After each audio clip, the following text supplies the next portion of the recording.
Ces dernièrement, là, quand vous êtes parti, après un moment, le courant est parti. Donc, c'était compliqué parce que j'ai commencé à avoir peur. J'ai toujours peur de papa maintenant. Non, toi tu exagères. J'avais eu peur, je te dis. J'arrivais pas, j'ai crié vraiment. Est-ce que. Attends. Récemment ici, tu avais accepté Jésus comme Seigneur et Sauveur, non? Oui. Mais en vrai, un chrétien ne veut pas avoir peur d'un sorcier. Vous aussi, vous exagérez. Oh, exagérer comment? C'est vrai. Jésus nous dit dans sa parole qu'il nous a donné le pouvoir de marcher sur les serpents, sur les scorpions. Toi, si cette télécommande ici, ça se transforme, ça devient un chat. Toi, tu vas rester ici. Oui, je n'aurais pas peur. Oh, j'ai crié Jésus, Jésus! On va fuir. On va fuir avec lui. Tu vas crier Jésus, mais on va fuir. Non, on va pas fuir. Faut pas avoir peur. Faut arrêter. Vous Tu lui gonfles la tête, papa André. C'est devenu quoi? Non, vous exagérez. Non, en vrai, un chrétien n'a pas peur. Non. Je te dis vrai. Non, En fait, le plus pire, tu as peur d'un sorcier. Non, en fait, peur logiquement, donc, ne pas avoir peur des sorciers, des démons, non.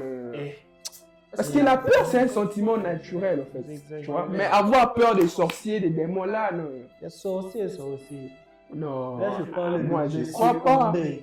C'est qui, en fait, d'abord, M. André? Moi, je les défie. C'est qui, M. André? Je les défie. C'est toi qui es allé chercher sa copine, hein. C'est pas moi. Moi, je les défie. Il est rien. Moi, j'ai Jésus. Mais moi, Mais tu me déçus. Je crois pas qu'un chrétien ne peut pas avoir peur. Tu as vu? Non, un chrétien ne peut pas avoir peur. Là, c'est vrai. Je crois qu'un chrétien peut Attends, avoir tu crois peur. en Jésus, oui ou non? Oui, je crois en Jésus, mais ça peut Oui, pas je vous ai avoir donné peur. le pouvoir. En fait, peur des sorciers, là, non, en fait. Ok. Il nous a donné le pouvoir de marcher sur les serpents Et sur le scorpion, exactement. Je ne vais même pas aller loin. Derrière moi. Il y a une souris qui est passée. C'est autre chose. Un serpent La souris, une souris n'est pas passée. Comment tu as sauvé mon frère? Les sauces, c'est des histoires. Mais moi, je crois que je dois poser cette question après. En plus, ça fait longtemps.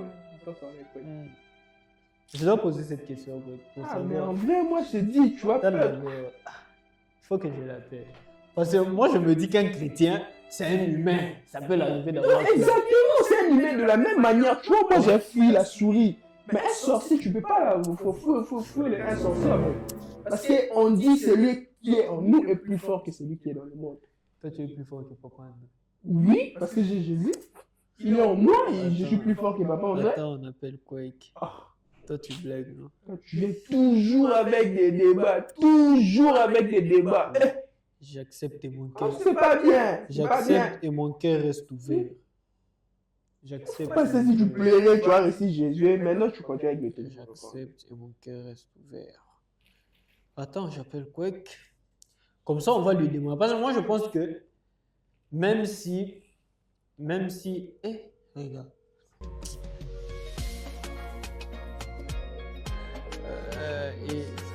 Il est.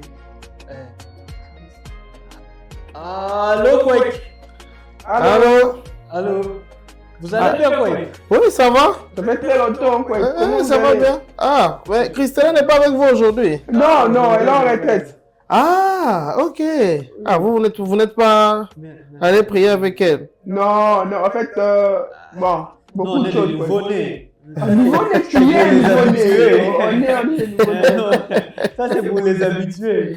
Ok, quelle bonne nouvelle? De questions à vous poser. Est-ce qu'on peut projeter pour un long moment? Ok. Bon, moi aussi, je projette. Fais passer ça. Ok.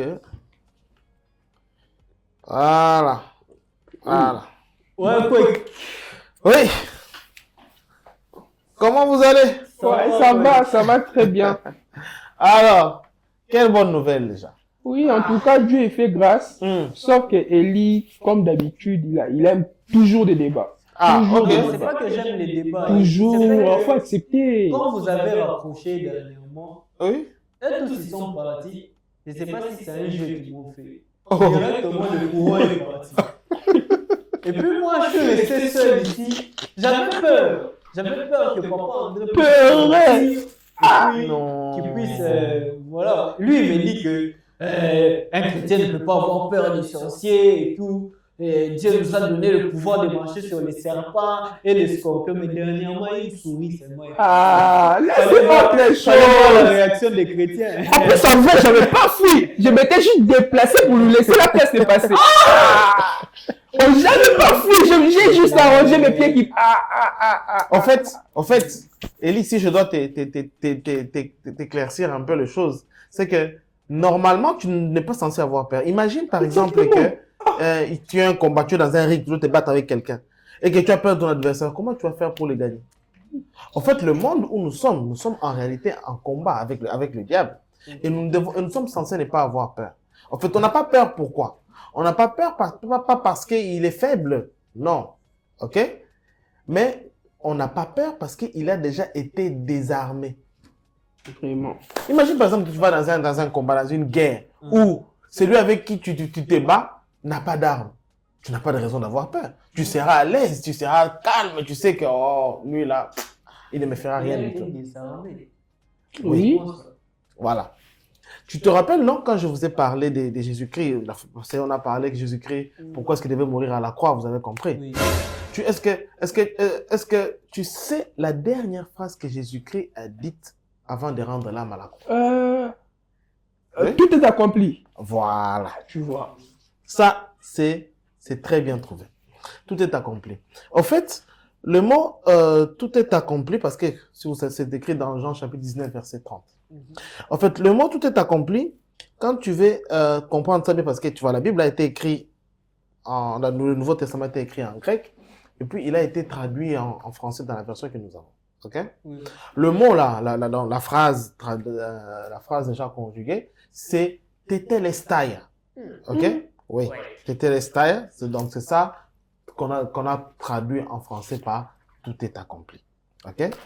Mais le mot tout est accompli là, lorsqu'on fait un peu d'histoire, ok?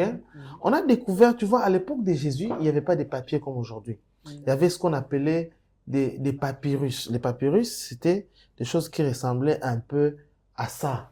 Ouais. Je ne sais pas si vous voyez. Oui, on voit. Voilà. C'est un peu comme au chinois. Voilà, c'est un peu comme des Chinois en fait. En fait, les papyrus ressemblaient un peu à quelque chose de pareil. Tu vois? Donc, là, par exemple, c'est les hiéroglyphes. Tu vois? C'est les écritures des Égyptiens. Ok? Alors, à l'époque, on n'avait pas encore inventé les papiers comme aujourd'hui. Alors, ils écrivaient sur des documents comme ça. Les documents écrivaient comme ça. C'était ça, là où ils mettaient les écritures. Ça, ce sont les hiéroglyphes. Mais là, il y a aussi des papyrus, pour le cas que je devais vous trouver peut-être, des papyrus où c'est écrit en hébreu.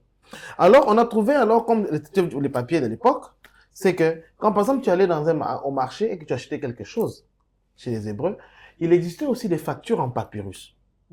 Ok? Alors, on a trouvé, en faisant de l'histoire, on a découvert que dans les anciennes factures en papyrus, il y avait certains qui avaient comme un cachet ayant la mention tetelestai, venant des Grecs. Ok? En fait, le mot tetelestai, c'était en fait payé. Ok? C'était comme pour dire c'est payé. En fait, ça voulait dire un peu à peu près ça. Tu vois, aujourd'hui, nous, quand nous avons nos factures actuellement, tu vois, nos factures ressemblent un peu à ça. Donc, quand tu as réglé ta facture, qu'est-ce qu'on fait? On met un cachet pour dire c'est payé. Ok? Alors, en grec, cet équivalent ici, c'était tetelestai. Ok? Que nous avons traduit dans la Bible en disant tout est accompli. C'est pour dire en fait, c'est fait.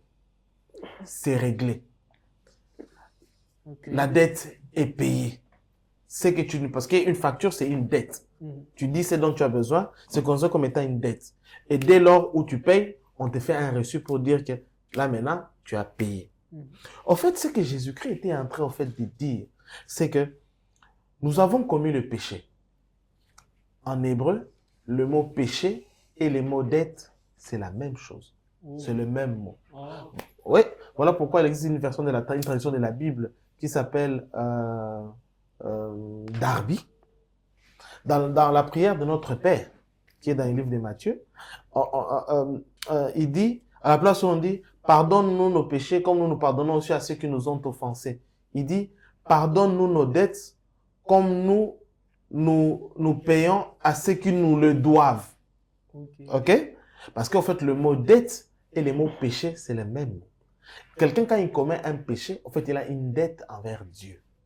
Et nous, puisque nous étions pécheurs, nous avons une dette envers Dieu. Et lorsque le Seigneur est mort pour nous à la croix, il a pris donc les dettes qui étaient attachées à nous, il les a payées.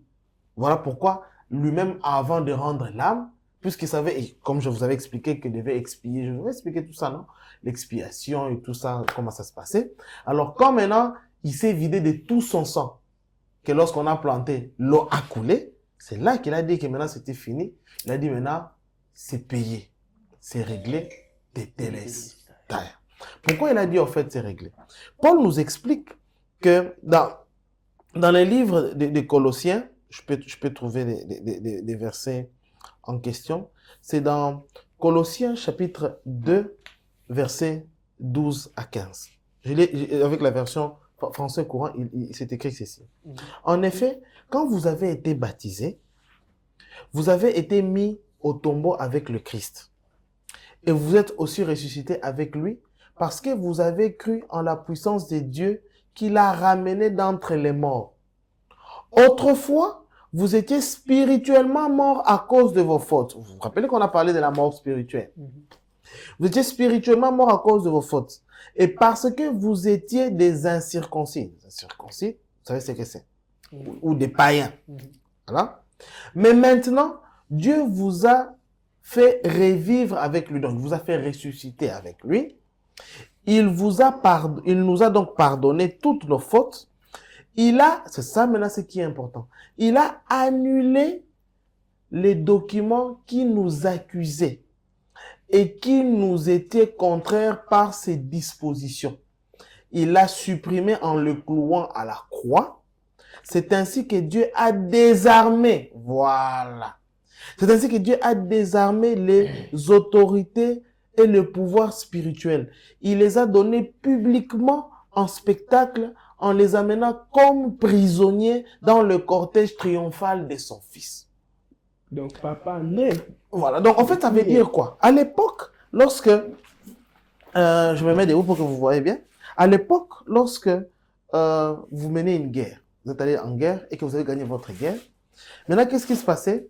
Vous avez gagné, n'est-ce pas? Vous avez pris des prisonniers de guerre. Oui. Maintenant, le chef de l'armée, donc les chefs de l'armée, il se mettait devant, il faisait un cortège. Il se mettait devant et derrière lui, il laissait les prisonniers derrière.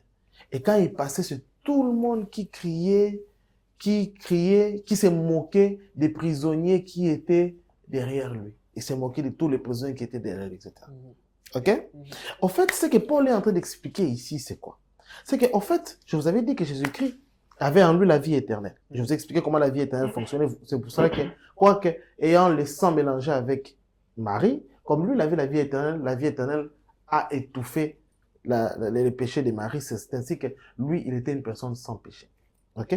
Maintenant, qu'est-ce qu'il a fait? Dans l'histoire de Lévitique, lorsqu'on faisait expier les péchés, l'agneau, qu'est-ce qu'on faisait? Je vous avais dit qu'on lui imposait les mains pour faire transmettre le péché. Parce que lorsque vous demandez pardon à Dieu, ce qui est important, ce n'est pas la phrase que vous dites pardon. Mais ce qui est important, c'est que la malédiction qui est entrée en vous en commettant les péchés soit sortie. Et pour ça, ce qu'il fallait faire, il fallait le jeter. Comment? C'était dans le sang, comme je vous avais dit. C'est dans le sang. Il fallait trouver un moyen de jeter. Alors, ce qu'on faisait, c'est qu'on imposait les mains dans l'animal pour transférer les péchés dans le sang de l'animal. Et puis, on immolait l'animal. Ok? Lorsqu'on le vidait de son sang, on prenait, c'était comme si c'était de l'eau sale qu'on jetait dehors. C'est ce que j'avais expliqué la fois passée. Et maintenant, Jésus-Christ aussi a fait aussi la même chose. Il a été notre agneau qui a été immolé. Voilà pourquoi. Puis, comment il s'appelait? Celui qui l'avait présenté, comment il s'appelait encore? Jean-Baptiste l'avait dit, voici l'agneau de Dieu qui ôte les péchés du monde. Ok? Alors, comment il a fait pour ôter les péchés du monde? Lui, il était sans péché. La Bible dit que lui qui n'a commis aucun péché, il s'est fait pécher. Comment il s'est fait pécher? C'est-à-dire, il a pris tous les péchés de l'humanité. Il a porté ça en lui. Ok? Et en le portant en lui, ça s'est affecté dans son sang. Maintenant, qu'est-ce qui s'est passé? Il est allé à la croix, il s'est laissé immoler. En étant immolé à la croix, son sang a coulé et je vous avais prouvé qu'il n'avait plus une seule goutte de sang parce que l'eau aussi avait coulé. Alors, en coulant, quand le sang a coulé, c'était tous les péchés qui étaient expiés. Ok? Alors, les péchés maintenant étant expiés, qu'est-ce qu'il a fait? Mais avant d'abord que les péchés soient expiés, Paul explique que quand il s'était fait pécher, quand il avait porté les péchés de nous, lorsqu'il faisait les chemins de la croix en route vers Golgotha, la colline, en fait, c'était quoi? C'était lui qui était sans péché. Jésus-Christ, à son esprit, avait sans péché, mais qui a pris les péchés de toute l'humanité, qui a mis à son corps humain qui avait les sangs. Et ainsi, c'était lui qui était devant spirituellement, mais dans son corps, il avait fait trimballer derrière lui tous les péchés qui étaient contre nous. Ok? Je vous avais dit que dans la vie de l'homme, il y a les sangs. En fait, chaque fois que vous commettez un péché, il existe un document dans lequel il est écrit les péchés que vous avez commis. Pour toute personne. C'est ce qu'on voit dans les livres d'Apocalypse. Lorsque Jean, celui qui a écrit les livres de Jean, il parle dans l'Apocalypse, il dit qu'il a vu un livre qui était écrit devant et derrière où il y avait les fautes de tous les êtres humains. Ok? En fait, en réalité, ce qui se passe dans des vrais, c'est que chaque fois que tu commets un péché, il est noté quelque part le mal que tu as fait. Il est noté quelque part le mal que tu as fait. Et ce mal est où? Il est dans le sang. C'est ce qui fait que lorsque tu vois un homme, par exemple, qui a un mauvais caractère, qui est mauvais, c'est possible de voir que son enfant développe aussi ces mauvais comportements. Pourquoi? Parce que étant comme des documents qui sont écrits au niveau de notre sang, il peut s'avérer que ça traverse et ça se retrouve aussi dans le sang de l'enfant. Et on se retrouve dans l'enfant des comportements, des attitudes, des actes qu'il n'a jamais appris, qu'on l'a jamais montré, mais qu'il applique tout simplement parce qu'il a hérité ça de son père. Naturellement. Ok? Voilà. Et ça se trouve au niveau du sang. Maintenant, ce que le Seigneur a fait, en fait, c'est quoi? C'est que lui, il a pris tous les péchés de l'humanité, il a mis ça en lui. Et c'était comme des documents qui nous condamnaient. C'est ce qu'on explique ici quand on dit, écoutez, c'était il a pardonné toutes nos fautes. Il a annulé les documents qui nous accusaient, les documents qui étaient porteurs, qui nous accusaient, nous, qu'il avait portés en lui, à travers son sang. Il les a annulés comment? Il les a, qui étaient contraires à ses dispositions. Il l'a supprimé en les clouant à la croix. Donc, il a pris les péchés qui étaient en nous, il est monté avec sur la croix, et il est resté sur la croix. En le clouant dans la croix, comment est-ce qu'il a supprimé?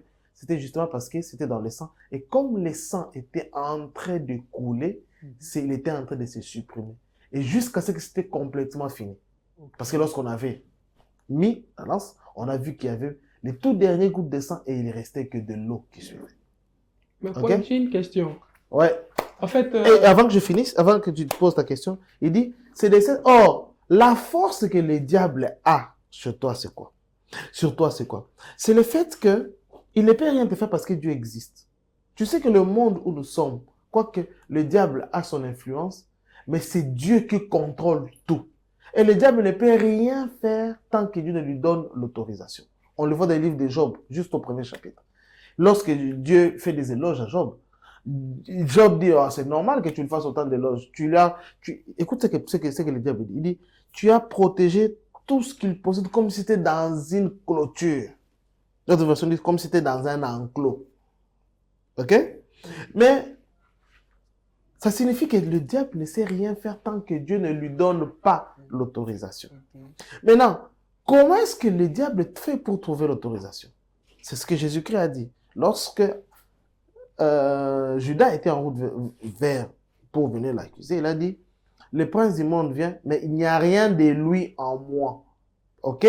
Donc, il n'a aucun élément sur lequel il peut prouver. Il peut prouver, comment je peux dire, qu'il peut utiliser comme preuve.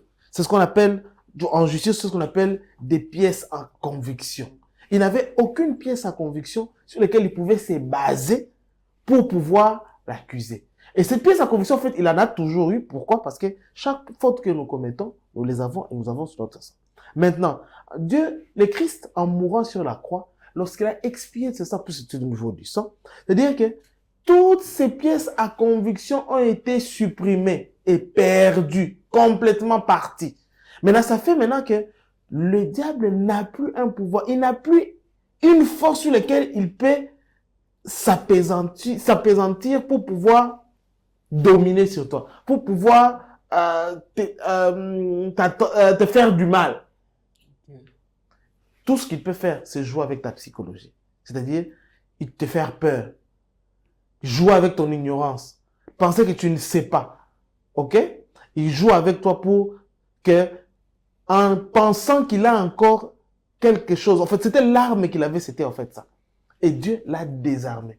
Donc, considère-toi comme une personne qui est dans un champ de bataille où tu es armé jusqu'aux dents face à une personne qui n'a aucun arme. Donc, tu n'as pas besoin d'avoir peur de lui. Tu vois? C'est comme par exemple un roulage. Tu vois un roulage? Un roulage, c'est une personne qui n'a pas beaucoup de moyens. Il n'est pas très riche. Mais il peut voir même un camion qui est plus grand que lui. Il est tellement sûr de la tenue qu'il porte que quand le camion arrive, il dit et le camion s'arrête. Il n'a ni la force de déplacer ses camions. Il n'a même pas le moyen de pouvoir acheter ces camions-là. Mais le manteau qu'il porte, la tenue qu'il a, lui montre, il en a tellement confiance qu'il montre que ces trucs-là ne peuvent rien faire. Il donne l'ordre. Et les camions, là, le type qui est dans les camions, quoi qu'il est plus riche que lui, quoi qu'il a plus de moyens que lui, quoi qu'il a quelque chose qui est plus lourd que lui, il a peur de lui et il s'arrête. Considère-toi comme étant ses roulages. Donne l'ordre à ce papa André là, peu importe les esprits qu'il a, les démons qu'il a, même s'il en a une légion, il va absolument rien te faire. André, il a peur de rien. Papa André veut rien de lui en tout cas. Je suis un roulage. Et papa André, c'est un camion. Voilà. Même Donc si tu c'est vois, grand. donc tout se passe là. Et c'est la raison pour laquelle, lorsque nous nous faisons baptiser, tu vois, dans les baptêmes, lorsque tu te fais baptiser, en fait, tu exprimes le fait que tu as désarmé tout ce qui avait un pouvoir sur toi dans le passé. Oui, en fait, est-ce que c'est obligé à un chrétien de se faire baptiser? Non. L'obligation, c'est pas le mot qu'il faut, mais c'est un devoir. Un devoir. Oui. Je donne un cas simple. Je suis marié, tu vois. Est-ce que quelqu'un m'a obligé de me marier? Non. Mais j'aime ma femme et j'ai senti, à cause de l'amour que je porte pour ma femme, j'ai senti les besoins de pouvoir l'honorer par les liens de mariage. Et pour le faire, ça n'a pas été facile. J'ai dû dépenser beaucoup d'argent. Je me suis battu de tous les moyens. J'ai passé des moments où je faisais des jeûnes, j'ai prié, j'ai cherché, je me suis battu de tous les moyens. Mais un combat dans lequel personne ni ne m'a amené, ni ne m'a obligé. Mais moi-même, j'ai senti ces devoirs-là parce que j'avais de l'amour pour mon épouse. Je me suis dit que je dois l'honorer, je dois l'épouser. En fait, la relation qu'il y a entre l'homme et Dieu, c'est une relation comme époux et épouse. Tu vois? Donc, nous sommes, tu vois dans la Bible, tu vois ta Bible là, il a deux parties. Il a une il y a une partie qu'on appelle l'Ancien Testament et une partie qu'on appelle le Nouveau Testament. La différence qu'il y a entre les deux testaments, c'est que ce sont des alliances différentes. Ok? Il y a d'abord une première alliance avant et puis il y a une seconde alliance après. Donc, il y a d'abord un premier contrat qui est avec ce qu'on appelle là, c'est quoi? C'est comme un contrat. Il y avait un premier contrat avant, et puis il y a un deuxième contrat après. OK? Alors, dans les deux alliances, en fait, la différence se trouve à quel niveau? Dans la première alliance, c'était basé sur les devoirs. Il y avait ce qu'on appelait la loi. OK? Donc, c'était des règles. C'était, je peux donner quel exemple? C'était comme quelqu'un à qui on dit, c'est comme un enfant qu'on amène à l'école. On lui dit, hey, on ne demande pas ton avis. Quand il est 5 heures du matin, on te réveille. Je n'ai pas besoin de me réveiller. On s'en fout de ta volonté. On te réveille le matin. On t'habille de force. Même si tu pleures, on va te donner à manger et on t'amène à l'école. Comme on nous amène à l'école en pleurant. OK? Et puis, après, quand tu atteins un certain niveau de maturité, on va dire que non, il faut maintenant commencer à l'école. Il faut qu'il arrive à comprendre l'importance des études. Toi-même, après, maintenant, quand tu te rends compte que bon, maintenant, je pense que je dois devenir un médecin. Mais pour devenir un bon médecin, je dois maîtriser telle notion. Je dois connaître ça. Toi-même, tu commences à faire des nuits blanches pour étudier. Tu commences seulement à te battre. Tu commences à apprendre. En fait, tu n'es plus dans l'obligation, mais tu commences à sentir les devoirs par rapport à la vision que tu veux apprendre. Et c'est comme ça, c'est que c'est passé dans la deuxième alliance. La deuxième alliance, c'est une relation qui n'est pas basée dans les obligations comme dans la première, mais plutôt une relation qui est basée dans les devoirs par rapport au deuxième. C'est-à-dire, ce qui lie les deux intervenants, c'est l'amour. Au nom de l'amour, les gens se sacrifient. Au nom de l'amour, les gens se donnent. Les gens offrent le meilleur d'eux, basé par l'amour. Et c'est comme ça aussi. Et Dieu nous a ouvert, celui qui nous a ouvert, c'est le Christ, c'est Jésus.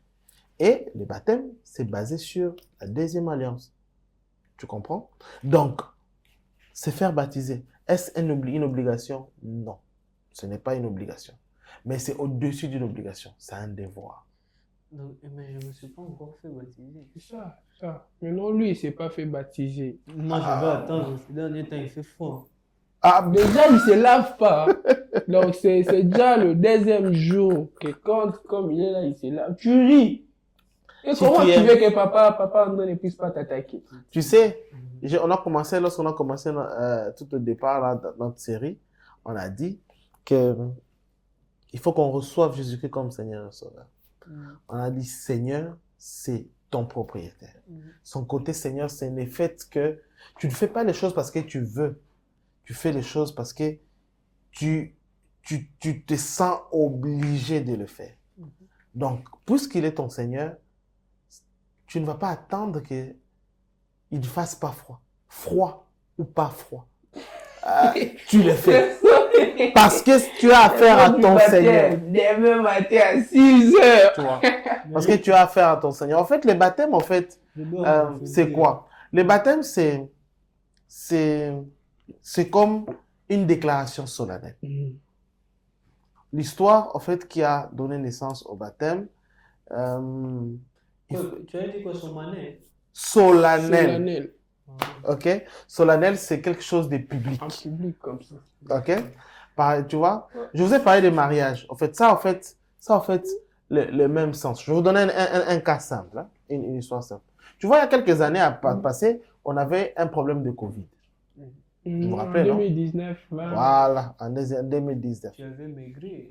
Ah, grave. Je pensais avoir le Covid et tout. Alors, des fois, au niveau du travail, ce qui s'est passé, c'est qu'on avait comme un service minimum. OK? Alors, un groupe d'agents était donc confiné, était à la maison, et on faisait des rotations. OK? Alors, quand un ancien groupe a fini de partir et qu'un deuxième groupe doit venir, avant de venir, on devait aller nous rendre à l'hôpital pour faire des examens, pour savoir si nous sommes atteints du Covid ou pas. Bon, c'est la Covid. Mais la Covid ou pas. OK? Alors, je pouvais faire un examen. OK? Quand je finis l'examen et qu'on voit que j'ai pas de Covid, je n'avais pas le droit de me présenter au travail sans un document qui prouve que je n'en ai pas. est-ce que c'est le document qui me guérissait? Non. Mais est-ce que si je n'ai pas les documents, j'ai la COVID? Non plus. Mais j'avais besoin de ces documents-là comme preuve pour avoir accès au lieu où je dois travailler. Je peux donner encore un exemple encore même plus grave. Supposons même que j'étais au travail et qu'après, on a constaté que j'ai la COVID. On me met en confinement, on me met sous cure. Je peux guérir après. Je ne viens pas comme ça pour dire que, oh les gars, je suis guéri. Oh. Attends d'abord. Apporte-nous le document qui prouve que tu es guéri. Le document que je montre là pour montrer que je suis guéri, ce n'est pas ce document-là qui me guérit. OK? Mais par contre, je me sens dans l'obligation de le faire parce que je veux avoir accès à mon lieu de travail. Ce qui était le document pour prouver qu'on n'a pas le Covid, même pour voyager lorsqu'on rentrait, c'est ça l'équivalent du baptême pour prouver que tu es devenu chrétien. Okay. L'histoire remonte de bien avant. Tu vois, à l'époque, lorsque Dieu a commencé, lorsqu'ils ont entré dans la terre promise, ils n'avaient pas de roi. C'était Dieu, leur roi. Alors, ils ont commencé à définir des juges. Les juges, c'était des personnes qui étaient établies pour juger le peuple. Mais après, les juges ont commencé à mal se comporter. Parmi les juges, il y avait par exemple des gens comme des Samson, tu vois, des gens immoraux comme Samson. Et puis, les gens ont commencé un peu à devenir... Les juges là, ils n'étaient pas vraiment très satisfaits des juges. Alors, le peuple lui-même, à un moment, il s'est pris en charge. Comment le peuple s'est pris en charge? Ils se sont choisis à l'entrée de chaque ville, parce qu'à l'époque, les villes étaient clôturées.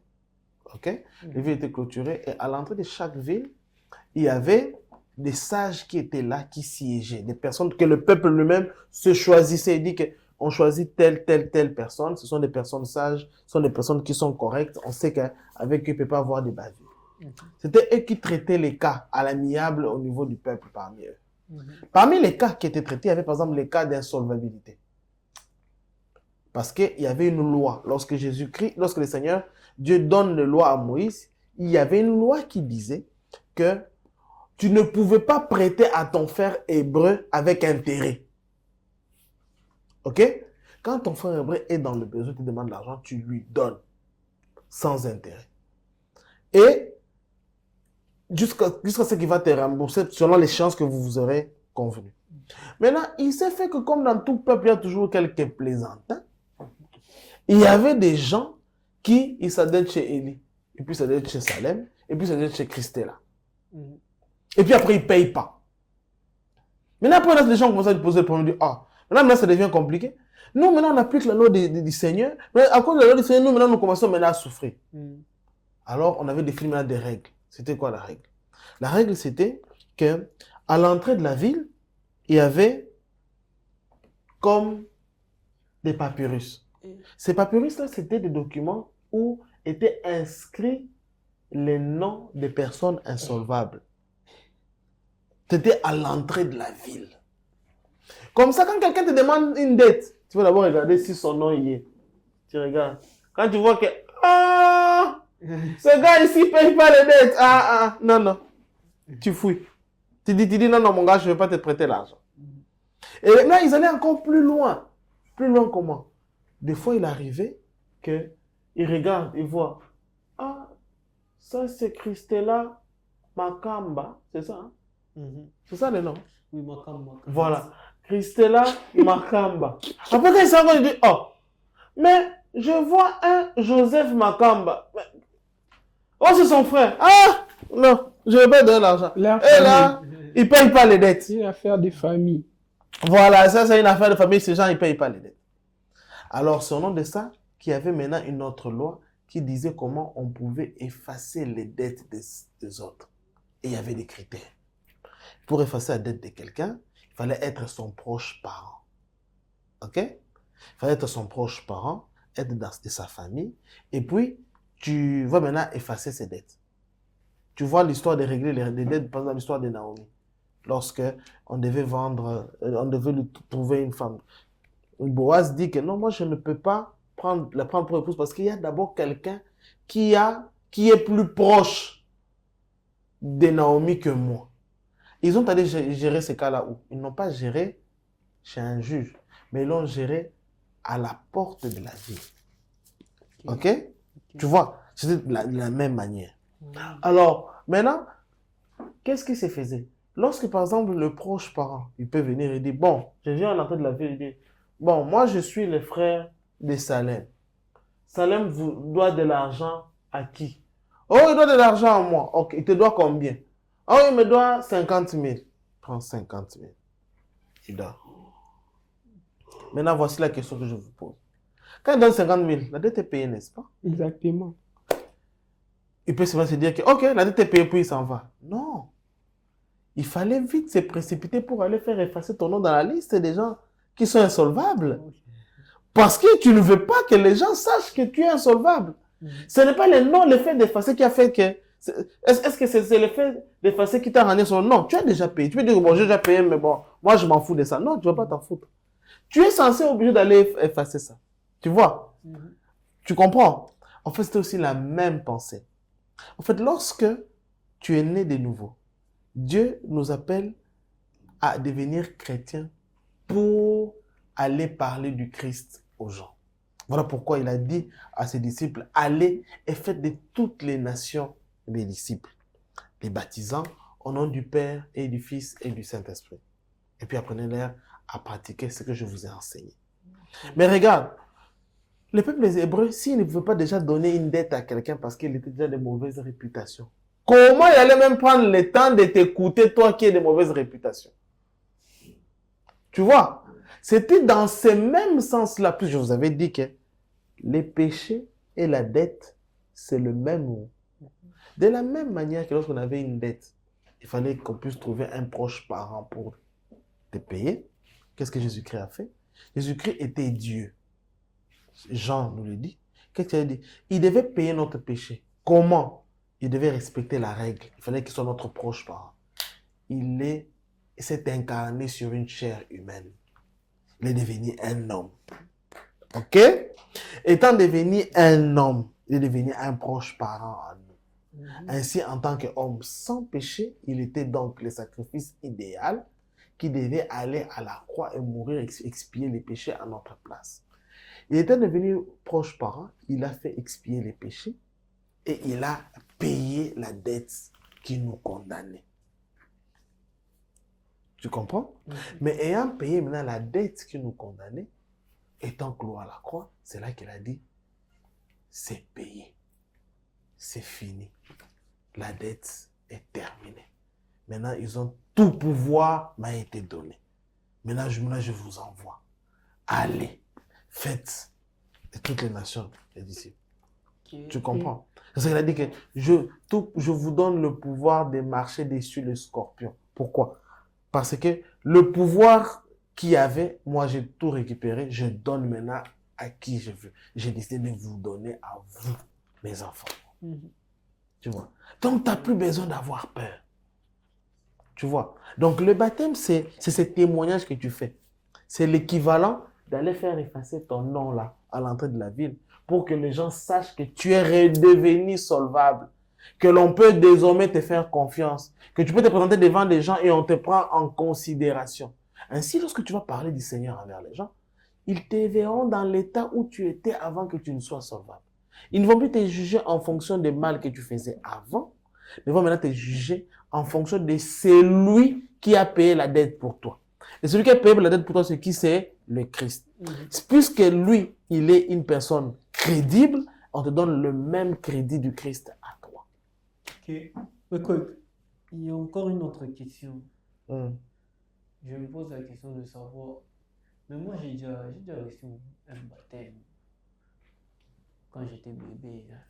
On m'avait déjà baptisé. Ouais. Dans l'église de papa, non?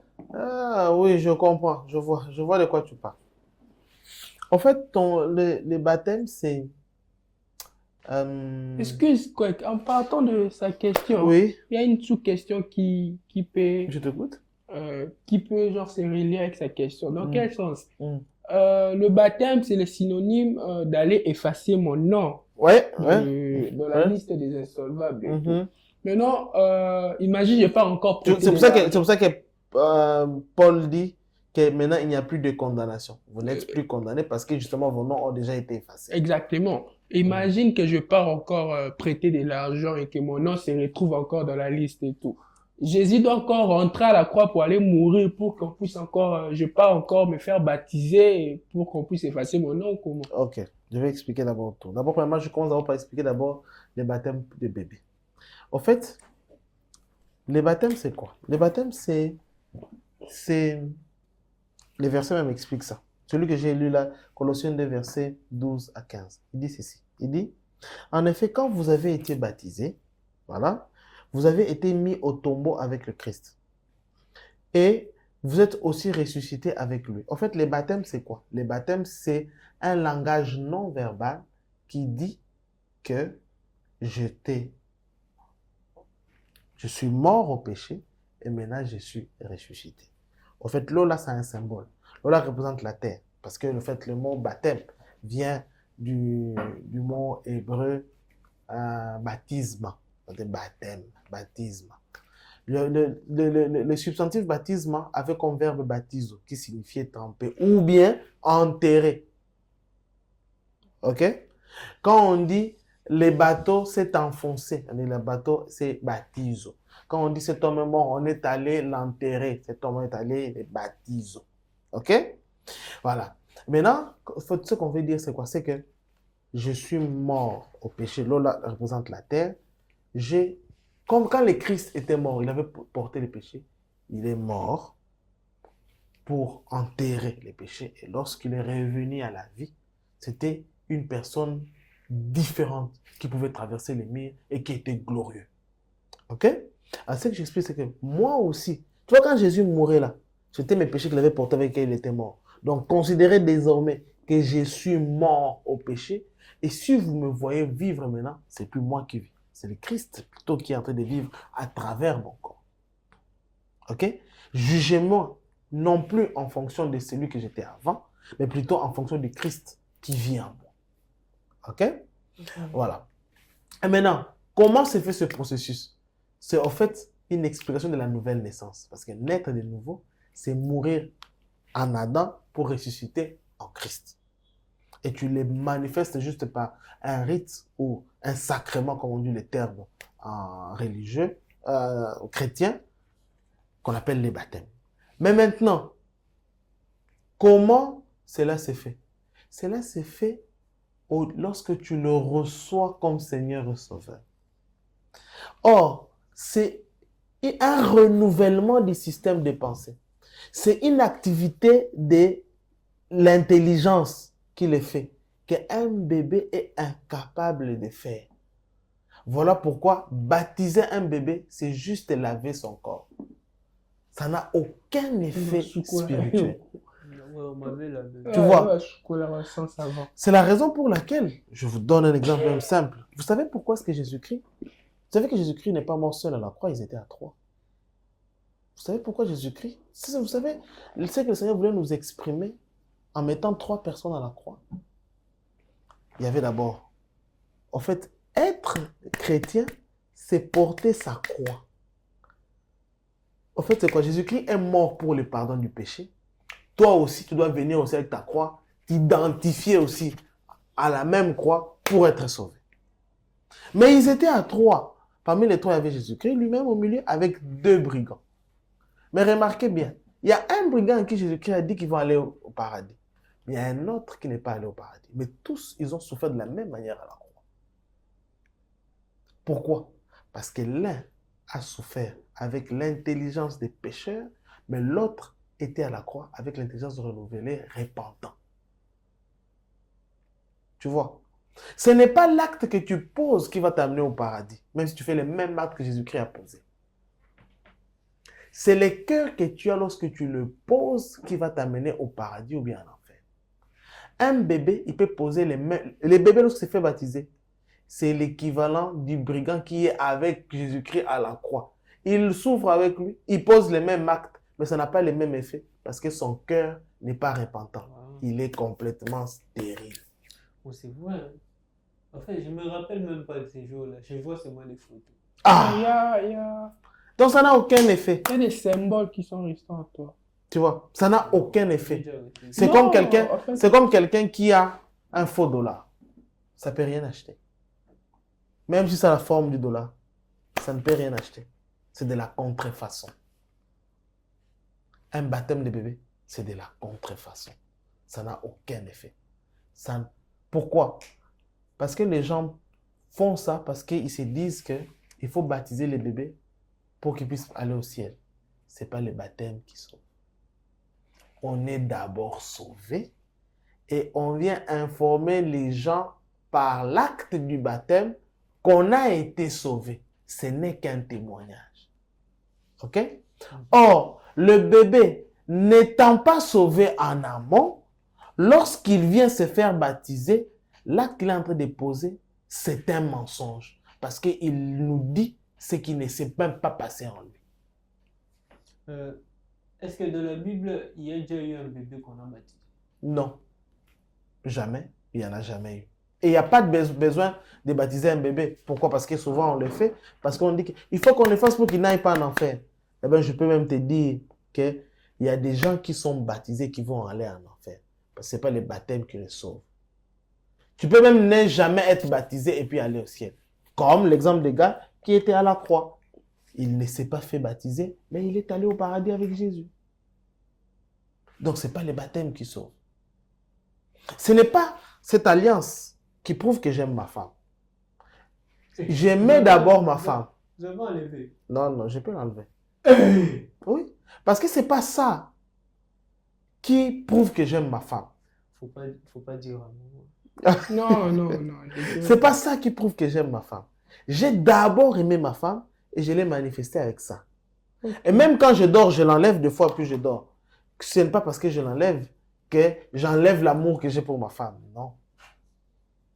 Tu vois, ce n'est qu'une expression visuelle qui peut ou ne peut être là. Je peux me changer cette bague. Ça n'a aucun effet. Tu vois? Alors, c'est pareil aussi avec les baptêmes.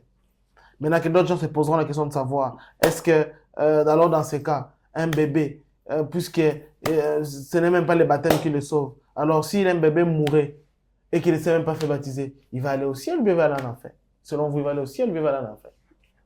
Bon, vu qu'il ne connaît rien du tout, Dieu n'est pas injuste, non, il ira au ciel. Bon, vous vous basez sur quel verset pour dire ça? Parce qu'il ne faut pas dire ce que vous voulez. Il faut dire ce que Jésus-Christ a dit. Mais la Bible dit que Dieu n'est pas injuste. Oui, mais sur Pour un enfant qui ne connaît rien. la justice de Dieu n'est pas comparable à la justice de l'homme. Parce que Dieu dit que ses pensées sont au-dessus de nos pensées. Ah ben oui. Oui, mais la justice de Dieu, il y en a. Ah, oui, la justice de Dieu, il y en a. Ça existe. En fait, il y a seulement une réponse que moi je peux dire. Jésus-Christ, lorsqu'il était à la croix, il a dit une phrase qui était quand même forte. Il a dit, Seigneur, pardonne-leur, car ils ne savent pas ce qu'ils font. Ok? En fait, il parlait de qui? Les gens qui l'ont crucifié. Oui, les gens qui l'ont crucifié. C'est-à-dire quoi? C'est-à-dire que Jésus-Christ qui est mort à la croix, il est mort d'abord pour des personnes, pour toute personne qui va s'identifier, qui va le reconnaître comme Seigneur et Sauveur. Tu vois? Donc tu reconnais Jésus comme Seigneur et Sauveur, que l'œuvre de la croix s'applique à toi et tu es sauvé. Mais il n'est pas mort seulement pour ça. Parce qu'il y a ce qu'on appelle, dans la spiritualité, il y a ce qu'on appelle un autel. Un autel, souvent, c'est quoi? C'est un lieu où l'on place un sacrifice afin de s'adresser, pour adresser une prière à une divinité ou à un esprit, s'il faut le dire. Mais ça s'est fait aussi dans le Nouveau Testament. Justement, Jésus-Christ, c'est ce qu'il a fait à la croix de Golgotha, là, c'était un autel. En fait, dans le monde occulte, par exemple, quand tu veux demander une faveur à un esprit impur pour agir, qu'est-ce que tu fais? On va te demander d'apporter un sacrifice. Tu apporteras un sacrifice, tu vas sacrifier. Quand le sang va couler là, c'est alors que tu vas dire ton souhait. Ce que tu vas dire là, c'est ce que l'Esprit là va exaucer. Ce que Jésus-Christ a fait, c'est quoi? Il a pris un sang divin. Il a fait couler ça dans l'autel. Et le sang divin qu'il avait fait là, ça avait pour objectif premier d'expier les péchés, comme ce que j'avais expliqué. Mais il ne s'est pas seulement limité à faire expier les péchés. Il a profité aussi à travers cet autel aussi de sortir des phrases. Et parmi les phrases qu'il a sorties, il y avait « Seigneur, pardonne-leur parce qu'ils ne savent pas ce qu'ils font ». C'est-à-dire que l'œuvre de la croix s'applique, expier les péchés de ceux qui s'identifient à Jésus-Christ comme Seigneur et Sauveur, mais aussi pour ceux qui meurent sans savoir ce qu'ils sont en train de faire. Et les enfants qui sont morts-nés, eux, ils vont être... C'est même la raison pour laquelle à la fin, il y aura ce qu'on appelle un jugement. Ok? Ceux qui sont en Christ ne seront pas jugés parce qu'il n'y a pas de condamnation pour ceux qui sont en Christ. Ok? C'est comme toi. Tu vas aller au palais de justice pour aller faire quoi? Tu n'as aucun casier judiciaire. Tu ne peux pas te retrouver là-bas. Tous ceux qui seront jugés seront en enfer. Non. C'est ça là même. Sinon il n'y aura pas de jugement, il y aura seulement la condamnation. Il y a une différence entre le jugement et la condamnation. Le jugement, ça sera par rapport à... Le jugement, c'est ça, par exemple, on prend un bébé. Bon, toi, tu es pécheur parce que tu as le sang d'Adam. Par Adam, tu es condamnable. Oui. Mais est-ce que tu étais conscient de ce que tu faisais? Non. Pourquoi tu n'étais pas conscient? Parce que je suis mort alors que j'avais 2 semaines. Ok. Bon. Qu'est-ce que la loi dit? La loi dit que ceux qui ne savent pas ce qu'ils font peuvent être pardonnés. Parce que à l'autel de la croix, on avait dit de pardonner ceux qui ne savent pas ce qu'ils font. Comme qui? Ces bébés. Ok, pardonnez-le. Et là? Donc, même Salem, on peut lui dire le jour du jugement que non, toi, lui, maintenant, on ne va pas lui dire ça. Pourquoi? Parce que lui, il est conscient, il savait ce qu'il fait. Lui, n'est pas concerné par ça. Lui, c'est là, à condition que il reconnaît Jésus-Christ comme Seigneur et Sauveur. Et là, maintenant, on dirait que, là, maintenant, on ne va même pas les juger parce que pour lui, il n'y a aucune condamnation. Ah, mais s'il continue à insulter... C'est lui qui fait ça, c'est pas voilà. S'il continue à insister... Il va se Il insulte papa de chaque jour. C'est lui qui fait ça. En fait, on a parlé, j'entends parler du baptême du Saint-Esprit, il y a le baptême de... Maintenant, tout ça, ça devient compliqué. Baptême de l'eau, baptême du Saint-Esprit. Donc... Ça, c'est pour les anciens. Moi, il faut me laisser un peu. Je viens de naître.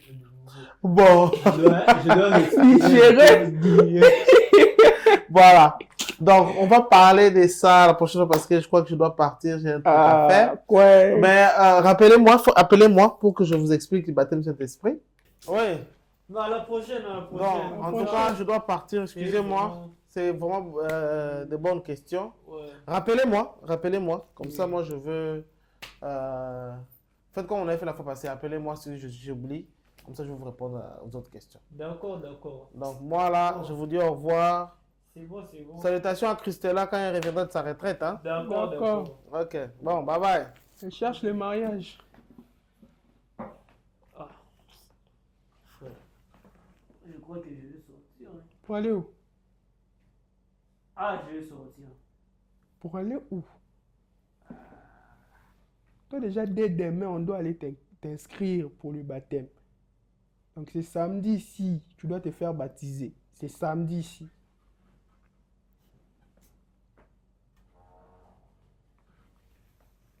Parfois, je parle pas parce que j'ai pas envie de réveiller mon côté païen. Tu es déjà païen. Non, je suis chrétien. Tu vas perdre papa André. Non, j'ai plus peur.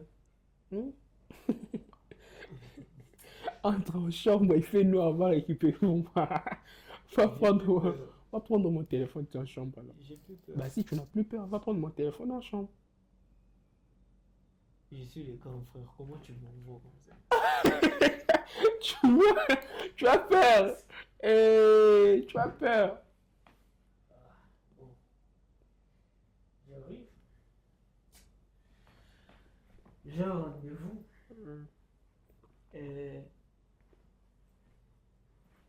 J'ai un rendez-vous avec une sœur de l'église.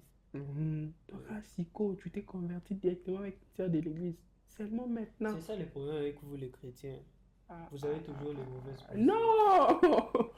Seulement maintenant. En plus, d'ailleurs, tu nous avais promis les trucs de 8 heures, tu dois arrêter. Hein. Je vais pas te voir revenir rentrer sac de papier.